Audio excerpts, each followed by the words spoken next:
Viewers welcome back in our programme जी doctor साहब हुण असीं अपने दर्शकों के जो फेसबुक मैसेज ने वो लवांगे साडे कोल पहले तो दूसरे सैगमेंट ते काफ़ी सारे साडे वीर भैणां दे मैसेज ने असीं सब दा बहुत बहुत शुक्रिया अदा करदे हां। साडे कोल पहले सैगमेंट ते मैसेज आया है गुरनाम सिंह दा लिखदे ने shame on such people. Bhupinder Singh लिखते हैं डॉक्टर साहब वाहिगुरू जी खालसा वाहिगुरू जी की फतेह। फिर दोबारा लिखते हैं सब तो बड़ा इस खिते नूं न्यूकर दौड़ च शामिल किया इस इंसान ने। हाँ ये बिल्कुल ठीक है कि 1998 च इन्हें पहला न्यूक्लीयर धमाके किए, पाकिस्तान ने 2 हफ्ते बाद किए और जो ये लाहौर भी गया बाद जो परवेज़ मुशर्रफ जनरल सी मिलण आया तो उन्हें शुक्रिया किया वाजपेयी का। उन्हें कहा जी तुसी बड़ी मेहरबानी, तुसी सानू न्यूक्लीयर पावर बना दिता है। मतलब यह है भी जे तुसी धमाके ना करते तो असी भी नहीं सी करने, तुसी तो पहला ही सी 74 च इंदिरा गांधी ने किया ही होया सी। तो ये बिल्कुल ठीक है कि वाजपेयी नहीं उस खिते नूं साडे होमलैंड नूं न्यूक्लीयर क्लाउड्स दे थल्ले ले जी। हसन भट्टी राणा सानू लिखते हैं कि खालसा जिंदाबाद और कहते हैं कि हाँ हाँ डॉक्टर साहब यू मेक मी लाफ। बाज सिंह लिखते हैं इसने क्रांतिकारियों के खिलाफ 1947 तो पहला अदालत में गवाही दी सी, ये देश का असल गद्दार सी। बाज सिंह फिर दोबारा लिखते हैं थैंक्स डॉक्टर साहब for unveiling faces of these corrupt Hindutva people. Gurnam Singh लिखते हैं कि बादल was always touching his feet, Vajpayee was always his guide. Okay जीता सुंदर सा लिखते हैं कि खालिस्तान जिंदाबाद टीवी 84 गुड जॉब फ्रॉम 2020।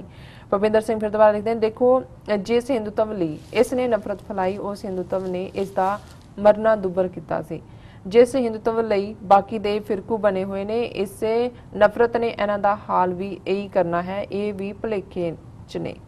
बाज सिंह फिर दोबारा लिखते हैं Vajpayee is also accused of giving its witness statement against revolutionary fighters before so called independence. Okay.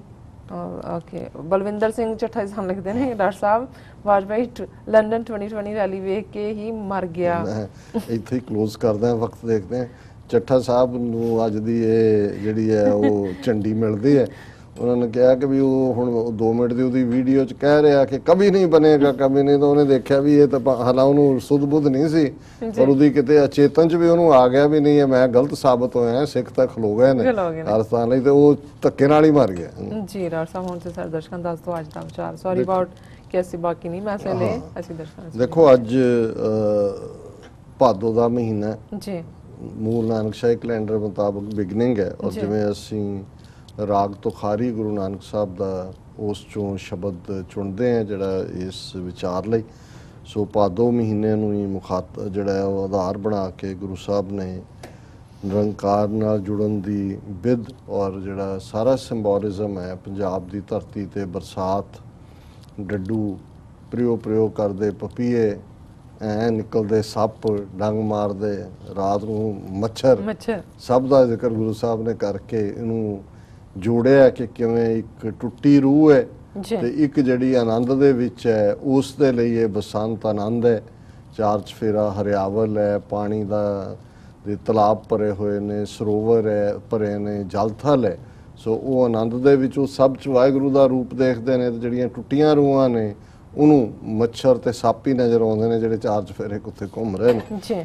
भादोए भरम भुल्ली पर जोबन पछताणी जल थल नीर भरे बरस रुते रंग माणी।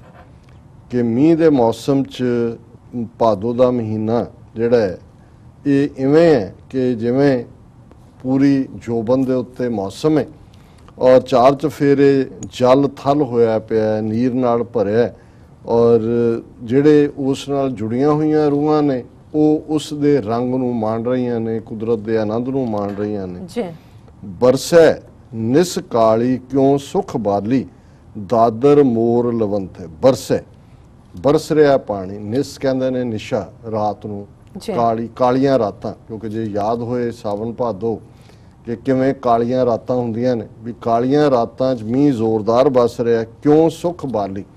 हुण ये जवान इस्त्री जिहड़ी कि विछड़ी हुई है अपने प्यारे नालों उन्होंने सुख नहीं मिलता, उस दे लई ये दर्द है क्योंकि उस मौसम च भी उसका प्यारा उहदे कोल नहीं है जां रूह दा ਵਾਹਿਗੁਰੂ ਨਾਲ ਮਿਲਾਪ ਨਹੀਂ ਹੈ। ਜੀ ਦਾਦਰ ਮੋਰ ਲਵੰਤੇ, ਬਾਹਰ ਤਾਂ ਇੱਕ ਆਨੰਦ ਵੱਜਿਆ ਹੋਇਆ ਹੈ, ਡੱਡੂ ਵੀ ਬੋਲ ਰਹੇ ਨੇ ਤਾਂ ਮੋਰ ਵੀ ਜਿਹੜੇ ਨੇ ਪਹਿਲਾਂ ਪਾ ਰਹੇ ਨੇ। ਪ੍ਰਿਯੋ ਪ੍ਰਿਯੋ ਚਵੈ ਬਬੀਹਾ ਬੋਲੇ, ਜਿਹੜਾ ਬਬੀ ਹੈ ਜਿਹਨੂੰ ਅਸੀਂ ਚਾਤਰ ਕਹਿੰਦੇ ਹਾਂ, ਪ੍ਰਿਯੋ ਪ੍ਰਿਯੋ ਜਿਹੜੀ ਉਹਦੀ ਆਵਾਜ਼ ਹੈ ਉਹਦੇ ਲਈ ਅਸੀਂ ਇਸਤੇਮਾਲ ਕਰਦੇ ਹਾਂ, ਬੋਲਦਾ ਵਿਹੰਗਮ ਫਿਰੈ ਡਸੰਤੇ। ਇੱਕ ਪਾਸੇ ਮੋਰਾਂ ਦਾ ਔਰ ਪ੍ਰਿਯੋ ਪ੍ਰਿਯੋ ਹੈ ਜਿਹੜਾ ਜੁੜੀਆਂ ਰੂਹਾਂ ਨੂੰ ਹੈ, ਤੇ ਜਿਹੜੀ ਟੁੱਟੀ ਰੂਹ ਹੈ, ਵਿਛੜੀ ਰੂਹ ਹੈ, ਭੁਯੰਗਮ ਫਿਰੈ ਡਸੰਤੇ। ਭੁਯੰਗਮ ਸੱਪ ਨੂੰ ਕਹਿੰਦੇ ਨੇ, ਉਹਨੂੰ ਤਾਂ ਸੱਪ ਦੇ ਡੰਗ ਨਜ਼ਰ ਆਉਂਦੇ ਨੇ ਚਾਰ ਚਫੇਰੇ, ਕਿਉਂਕਿ ਬਰਸਾਤਾਂ 'ਚ ਜਿਹੜੀ ਹੈ ਉਹਨਾਂ 'ਚੋਂ ਡੁੱਡਾਂ 'ਚੋਂ ਸੱਪ ਵੀ ਨਿਕਲ ਆਉਂਦੇ ਨੇ ਜੀ ਔਰ ਘੁੰਮ ਰਹੇ ਹੁੰਦੇ ਨੇ। ਮੱਛਰ ਡੰਗ ਸਾਇਰ ਪਰ ਸੁਪਰ, ਹੁਣ ਸਮੁੰਦਰ ਸਰੋਵਰ ਤਲਾਬ ਭਰੇ ਹੋਏ ਨੇ, ਇੱਕ ਲਈ ਉਹ ਆਨੰਦ ਦਾ ਸੱਕ ਹੈ ਜਿਹੜਾ ਉਹ ਵਰਤਾਰਾ ਹੈ, ਪਰ ਦੂਜੇ ਪਾਸੇ ਮੱਛਰ ਜਿਹੜੇ ਨੇ ਉਹ ਵੀ ਸੌਣ ਨਹੀਂ ਦਿੰਦੇ। ਜਦੋਂ ਪਾਣੀ ਆ ਗਿਆ, ਮੱਛਰ ਆ ਗਿਆ, ਉਹਨਾਂ ਨੂੰ ਮੱਛਰ ਦਾ ਡੰਗ, ਸੱਪ ਦਾ ਡੰਗ ਨਜ਼ਰ ਆ ਰਿਹਾ। ਬਿਨ ਹਰ ਕਿਉਂ ਸੁਖ ਪਾਈਏ, ਕਿਉਂਕਿ ਇਹ ਜਿਹੜੀ ਵਿਛੋੜੇ ਦੀ ਪੀੜ ਹੈ, ਰੱਬ ਨਾਲੋਂ ਵਿਛੜਨਾ ਹੈ, ਇਹ ਕਦੇ ਸੁਖ ਨਹੀਂ ਦੇ ਸਕਦਾ। ਨਾਨਕ ਪੂਛ ਚਲੋ ਗੁਰ ਆਪਣੇ, ਜੈ ਪ੍ਰਭ ਤੈ ਹੀ ਜਾਈਏ, ਕਿ ਭਾਈ ਜਿਨ੍ਹਾਂ ਨੇ ਆਪਣਾ ਜੀਵਨ ਗੁਰੂ ਦੀ ਸਿੱਖਿਆ ਦੇ ਮੁਤਾਬਕ, ਨਾਨਕ ਪੂਛ ਚਲੋ ਗੁਰ ਆਪਣੇ ਗੁਰੂ ਦੀ ਸਿੱਖਿਆ ਦੇ ਉੱਤੇ ਅਮਲ ਕਰਦੇ ਆ, ਗੁਜ਼ਾਰਿਆ ਜਾਂ ਗੁਜ਼ਾਰਨੇ, ਜੈ ਪ੍ਰਭ ਤੈ ਹੀ ਜਾਈਏ, ਫਿਰ ਉਹ ਰੱਬ ਦਾ ਹੀ ਰੂਪ ਹੋ ਜਾਂਦੇ ਨੇ। ਉਹਨਾਂ ਨੂੰ ਉਹ ਸਾਵਣ ਹੋਏ, ਭਾਦੋ ਹੋਏ, ਉਹ ਜੇਠ ਹਾੜ ਹੋਏ, ਉਹਨਾਂ ਨੂੰ ਹਰ ਇੱਕ ਦੇ ਰੰਗ ਦੇ ਵਿੱਚ ਹੀ ਆਪਣਾ ਪਿਆਰਾ ਨਜ਼ਰ ਆਉਂਦਾ ਹੈ, ਔਰ ਹਰ ਮੌਸਮ ਨੂੰ ਹੀ ਉਸ ਯਾਦ ਦੇ ਨਾਲ ਜੁੜ ਕੇ ਵਾਹਿਗੁਰੂ ਦੀ ਜਿਹੜਾ ਉਹ ਮਨਾਉਂਦੇ ਨੇ। ਸੋ ਇਹ ਅੱਜ ਦਾ ਵਿਚਾਰ ਹੈ ਜੀ। ਡਾਕਟਰ ਸਾਹਿਬ ਤੁਹਾਡਾ ਬਹੁਤ ਬਹੁਤ ਸ਼ੁਕਰੀਆ, ਤੁਸੀਂ ਅੱਜ ਦਾ ਅੱਜ ਦੇ ਅਹਿਮ ਵਿਸ਼ੇ ਤੇ ਅੱਜ ਦਾ ਵਿਚਾਰ ਸਾਡੇ ਦਰਸ਼ਕਾਂ ਨਾਲ ਸਾਂਝਾ ਕੀਤਾ। ਇਸ ਨਾਲ ਆਪਣੇ ਵਿਊਅਰਸ ਕੋਲ ਲੈਣੇ ਇਜਾਜ਼ਤ। ਵਿਊਅਰਸ, ਸਾਡੇ ਪ੍ਰੋਗਰਾਮ ਦਾ ਸਮਾਂ ਇੱਥੇ ਸਮਾਪਤ ਹੁੰਦਾ। ਤੁਸੀਂ ਆਪਣੀ ਰਾਏ ਤੇ ਸੁਝਾਅ ਸਾਨੂੰ ਭੇਜਣਾ ਭੁੱਲਣਾ ਸਾਡੇ ਇਸ ਪਤੇ ਤੇ sos@tv84.tv ਤੇ ਅਸੀਂ ਆਪਣਾ ਪ੍ਰੋਗਰਾਮ ਲੈ ਕੇ ਫਿਰ ਦੁਬਾਰਾ ਹਾਜ਼ਰ ਹੋਵਾਂਗੇ। ਤਦ ਤੱਕ ਲਈ ਮੈਨੂੰ ਤੇ ਆਪਣਾ ਸੁਣਾ ਗਿਆ ਤਾਂ ਉਹ ਦੇਖਦੀ ਰਹੋ TV84। ਬੁਲਾ ਦਿਓ ਫਤਿਹ। ਵਾਹਿਗੁਰੂ ਜੀ ਕਾ ਖਾਲਸਾ, ਵਾਹਿਗੁਰੂ ਜੀ ਕੀ ਫਤਿਹ।